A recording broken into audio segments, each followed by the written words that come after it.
gonna talk about another novel, Cop on Duty. Prologue. My name is Leia at TMTBellC, public relationship agency, also known as True Start, private detective agency in New York. Matt Bluth is a business partner, licensed attorney detective. He is also a big fan of reality TV, true crime stuff, and likes to investigate true crimes as a pro bono. This time, True Start decides to investigate a strange and very sad case about a police officer, Kevin Blames, who staged and killed a mother of his unborn child while being a police deputy on duty. The novel was inspired by true events. There could be actually a lot more victims of this kind of police and attorneys' business practices. Please read other novels by artist TMTBellC inspired on true events. The author would like to bring her own opinion, a speculation what could possibly happen, and names, ages, locations, some facts are changed on purpose to protect privacy of the parties. Detective Matt decided to investigate this matter after a mother of a murdered pregnant woman came to True Start agency again asking for help to find the killer. There is a lot of questions to solve in this novel. If the police officer Kevin Blames actually killed mother of his unborn child, Jackie Holmes, and if he had a motive to kill. In true life events the novel was inspired from, there could be actually a lot more victims of this kind of police practices, and that's why the author of this novel would like to bring her own opinion, a speculation, so stay tuned. However, please consider this book as a sci-fi, and any resemblance to real living people, dialogues, or events just a coincidence. Names, locations, dates are changed just in case. And the whole story honestly is just unbelievably mind-blowing, so please read and listen as well as on ebooks and podcasts. Jackie Holmes, Chapter 1. Wanna have a family of my own. Jackie Holmes had a nice personality, was very attractive woman. Jackie was like a spark, very vibrant, everybody loved her, Jackie's mom said. Jackie loved her life and had always had a positive attitude. And nothing was really could take her down. She seemed to be the happiest person on earth, wanted to have a loving family of her own. Jackie's dream was about to happen. She was 9 months pregnant with her first child, a boy. She named Max.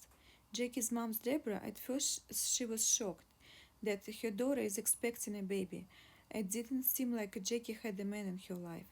Actually, Jackie was surprised to learn about her pregnancy as well. She discovered that she was pregnant when she was already 5 months pregnant. Quote, "Oh wow, you're pregnant, but you really don't date anyone," her mom said. However, Jackie decided to keep the name of the unborn child father secretly for a while, and Deborah knew that Jackie had male friends. One of them was the police officer Kevin Blames, who Jackie knew for 10 years and who was actually already married with a wife and children. Jackie eventually told her mom about the father of the baby, and because she wanted Kevin to be on the birth certificate of the child.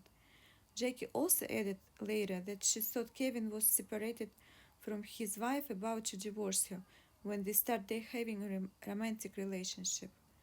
Jackie was pretty much set up for life.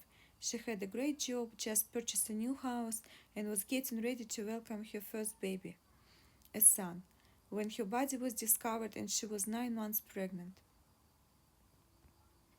Chapter 2. Jackie's body was found. It was a beautiful evening in late August.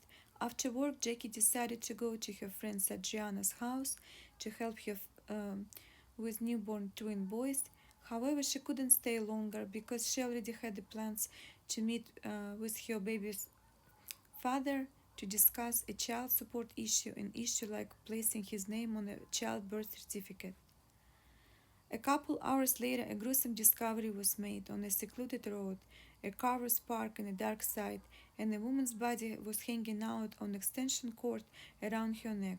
The woman was very pregnant, like last months of gestation. The body was hanging out on an electric cord tied to the car luggage rack.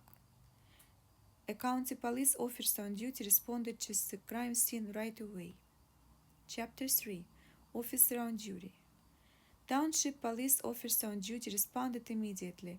It appeared to be Jackie's baby father, Kevin Blames, followed by Officer Sam Batson. Deputy Blames goes off and first thing he does, asking his partner on duty, quote, "How do you want to process this?" Kevin asked Officer Batson.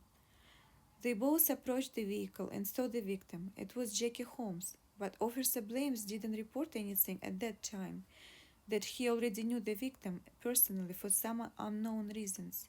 He was acting like he didn't know her at all. So Officer Blames pulls the victim's purse out of the car and finds a small piece of paper immediately. It was a suicide note, printed on a printer. The officer read it together. There were a lot of details on a suicide note that Jackie had lied about the true identity of the baby's father. On the note, she finally revealed the baby's father's name, who was actually Bruce.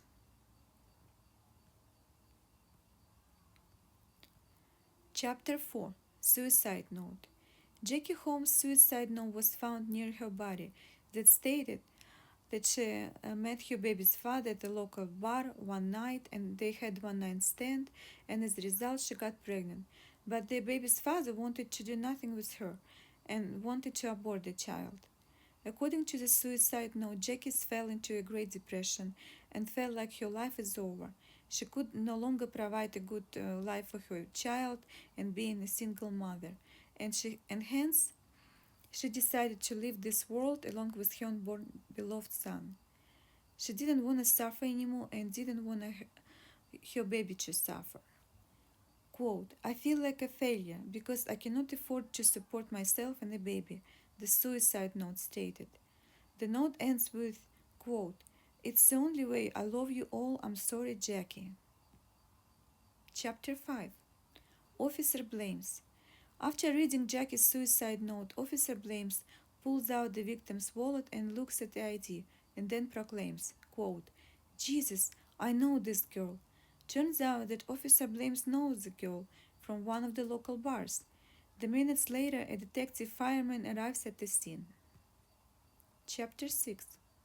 Detective Fireman. Quote, "When I first got at the scene, the officer Batson came up to me and said, quote, 'We got this girl over here and looks like she hanged herself.' The officer Batson reported his partner, Officer Blames, got missing because he wasn't answering the radio checks. Then they assumed Officer Blames was somewhere on the scene where there was no good radio reception. It was a remote area. Somewhere, as cops investigated the scene, Officer Blames checks evidence photos, but it all appeared to pretty open and clear. Quote, when you look first at the scene, everything looks legitimate. The suicide note and motive all made sense at first. Not many people in a victim's situation hang themselves, but I have seen it before, and it didn't look like out of the order at that time," the detective fireman reported to press. Chapter 7. Jackie's Mother. So the victim's car was towed away and Jackie's body was taken to the morgue for an autopsy, and detective made his way to Jackie's family and delivered heartbreaking news. A phone rang at Jackie's mother's house and detective stated, quote, "I'm on your porch, please come open the door. It's police in regards to your daughter Jackie." Jackie's mother opened the door and detective said, "There has been a suicide. Your daughter Jackie Holmes committed a suicide." In response, Jackie's mother replied, almost fainting, quote, "She might be dead, but she couldn't possibly commit a suicide. Jackie loved her life. She was very excited about welcoming her first child, and I know my daughter, she wouldn't want to commit a suicide, and especially harm her unborn son. She already felt a love for that child."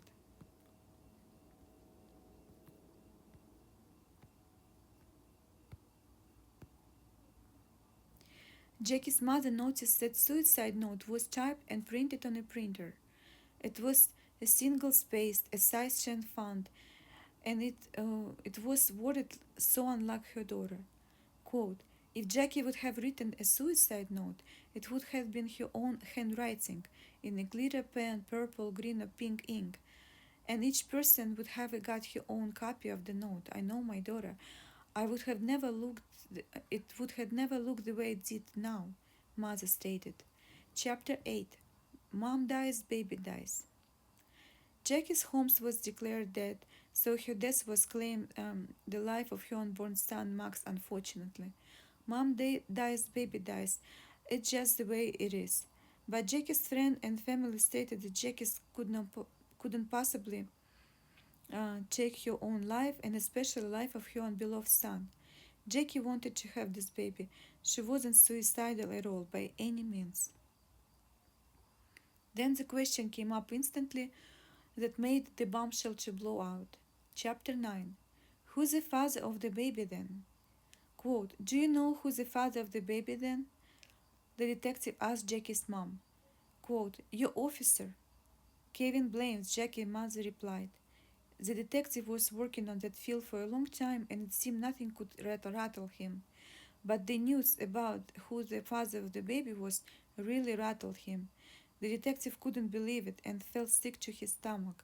He was sick to his stomach because the detective knew that his Officer Blames, actually found Jackie's body, and Blames was the one who found the suicide note, and now the Blames, who had already has a family of his own, was the father of the victim's baby. It was too much and too crazy. And at that moment, Detective Fireman knew right away that Officer Blames did it and staged it as a homicide, to be presented like a suicide. And actually, ethically, he could no longer investigate his own officer, so state police was called and Detective Fireman passed his investigation on them. Chapter 10. Pieces of the evidence. A new assigned investigator came to the scene and noticed that nothing was there. The body was already removed and vehicle has been towed. Everything was gone. The investigator knew it right away.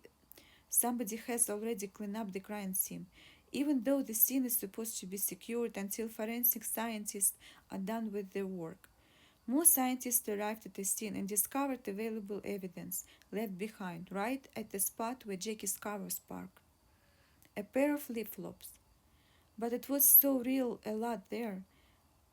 And then investigators discovered a cigarette butt a couple feet away from the crime scene and blood spots, and there is also a necklace charm as well.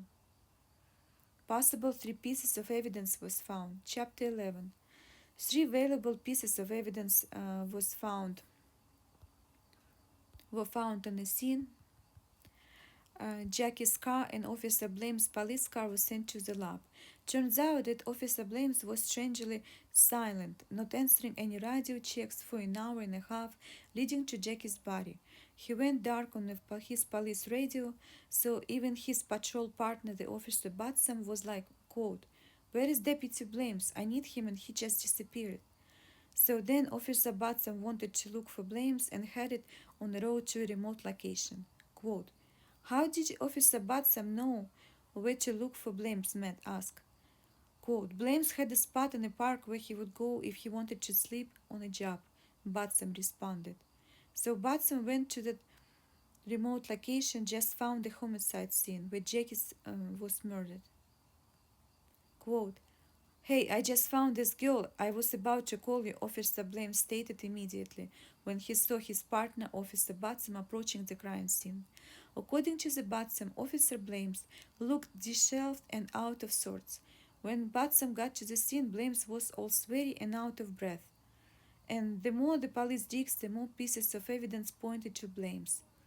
Jackie's phone contact list showed that Officer Blames was listed Kev Kobu. 3 calls were made by Jackie and Officer Blames on the night, and she was found dead. Investigation also knew that Jackie and Blames were about to meet on the evening to discuss the child support issue and putting his name on baby's certificate. Chapter 12. Back to crime scene. Police alleged that Jackie, 9 months pregnant woman, was killed, and the suspect was her boyfriend, Officer Blames. State police and crime labs were at the scene where Officer Blames came back to the scene as well out of blue. He tried to get an information on what was going on and where the investigation was at. Killers usually tend to come back to the crime scene 99% of the time, and Officer Blames wasn't an exclusion. It was already pretty creepy enough that Officer Blames took the first pictures of the crime scene and then cleared up the whole scene before forensic labs expert arrived. He probably thought it was done as a perfect murder, and he was a genius. He believed nothing could point at him at that point. The officer was asked to be available for the following interviews, interrogations, and Blames presented himself as being fully cooperative, nothing to hide from his side. Chapter 13. Interrogations. The police interrogations on Officer Blames started as like three cops are just hanging out having fun. Quote, "Are you going to do that all day? Ha ha ha. You one of the most important dudes, hey?" Blames was laughing, talking to one of the detectives in the interrogation room. Quote, "I'm just playing. So I'm going to shut myself up now and so we can be all behave and start interrogations finally," the other officer said. The things quickly turned from being funny to very serious. Quote, "Just tell me what happened," third officer asked. Blames said he was patrolling the area when he saw a stopped vehicle. Quote, "I stopped behind the vehicle," and then stated that he and his partner, Officer Batsam, approached the vehicle together. Quote, "I was going to the driver's side to the corner of the vehicle, back driver's door was open, so I took a look and a few more steps and saw her laying on the ground. I threw the cord around her neck and gosh, I yelled at Batsam to come close and scream, 'Hey, we got the body,'" Blames stated. Blames said he found a suicide note and then went looking for a victim's ID. Quote, "Found the fucking wallet, found ID, and point. I know this girl," Blames recalled. "Did you go and check her vitals?" the interrogator asked. "No, I don't," Blames responded. "Why not?" The interrogator asked again. "There is no movement of the body. From the distance it appeared to me and she was already dead. Lips were blue," Blames responded. It appears that Blames knew Jackie for about 10 years and they recently have been seeing each other once or two times a month. Quote, "Why didn't you say that she knew the girl closely?" Interrogator asked. Quote, "I didn't recognize her at first, it was dark," Blames responded. "There were a lot of things like came up already, things like red flags pointing at you," the interrogator said. "I know," Blames stated. During the interrogation, the other officer noticed scratches on Blames' arms and face. He had injuries that were very suspicious, and Blames was claiming that it was from playing with his dog recently, but nobody believed him. Blames also had a band-aid on his right index finger and scratches on his head and forearm, like he has been in a fight recently. Quote, "Is it any possibility that Jackie's fingernails would have your DNA underneath?" the interrogator asked again. "I don't know, maybe Jackie loved to rough sex with me and she was scratching me constantly," Blames responded. Quote, "Is there any chance that you were the father of Jackie's unborn child?" the detective asked. Quote, "Not likely, I use protection," Blames responded. Quote, "Jackie has told people that you were actually the father of her child," the detective said. "Wow," Blame responded. "So you had a rough sex with 9-month pregnant woman, so she scratched your face and the whole body." "Yeah, I have to say yes to that," Officer Blames responded. Eventually, the detective did ask Blames for a swab of his DNA, but uh, but he first needs to sign a release. However, Blames hesitated to sign a release. Chapter 14. Autopsy. Autopsy showed that Jackie's body had bruising all over her chest, neck, head, face, and arms, and the mark from the electric cord was found around her neck, and it came post-mortem. It appeared that Jackie died because of suffocation. Experts call it a chokehold. Things started looking even more serious for Officer Blames because he was trained on the chokehold techniques as a police deputy. It was part of his whole police training, and it was in fact and he was in fact a trainer himself. What was interesting enough that he had a training manual on chokehold in his police car, which seemed very unusual. Later, after the death of George Floyd, authorities prohibited chokehold techniques. Jackie Holmes' death was officially ruled as a homicide, and medical examiner also found a piece of latex glove with the blood on it. And it wasn't Jackie's blood, though. It was blood of type of blood that matched Officer Blame's type of blood. And the theory was that Jackie probably bit Blame's finger, making him bleed all over the crime scene. And Blame's bled all over the crime scene indeed. His blood was found on extension cord, Jackie's car, Jackie's body, even a couple feet away where Jackie's necklace charm was found. The uniform Blames originally gave detectives for inspection was clean with no blood on it, but then detectives discovered another set of uniform stashed at the Blames vehicle secretly with all the evidence. Officer Blames thought he was a smart man, everyone else and believed that he could go away from murder charges, taking advantage of his police officer status. However, Blame's bloody fingerprints were discovered on Jackie's car, and DNA on a cigarette butt found near crime scene matched DNA of the Blames. And DNA found on a necklace charm belonged to Jackie as well as the blood spots near her car belonged to Jackie. Detectives now believe that Officer Blames met Jackie that night to discuss the child support obligation when he approached her from behind, applying chokehold, suffocating Jackie. There was an evidence of struggle from her side. Jackie fought for her life and the life of her unborn child, but lost it. There were Jackie's claw marks on Blame's arms when he was choke holding her. She bit his finger, and he started bleeding all over the crime scene. Police searched Blame's house and found multiple electric cords tied as a loop. So the officer was definitely practicing the chokehold. They also found the research on his computer about what could be most the painless death on earth, and apparently death by suffocation and strangulation was found as a less painless. Chapter 15. Arrest was made. Disgraced police officer Kevin Blames was arrested and charged with 4 counts, including first-degree murder and assault on a pregnant individual intentionally to cause a miscarriage or stillbirth. They wanted to charge him with the first degree of the baby as well, but the state legislature at that time didn't allow them to charge for the death of unborn child as a first-degree murder. The jury deliberated for 2 hours and found former officer Blames guilty on all counts, and he was sentenced to life in prison without possibility of parole. Quote, "Go back to your cage, an evil monster. You squeeze the life of my daughter and my grandson. I hope your own conduct will haunt you every day."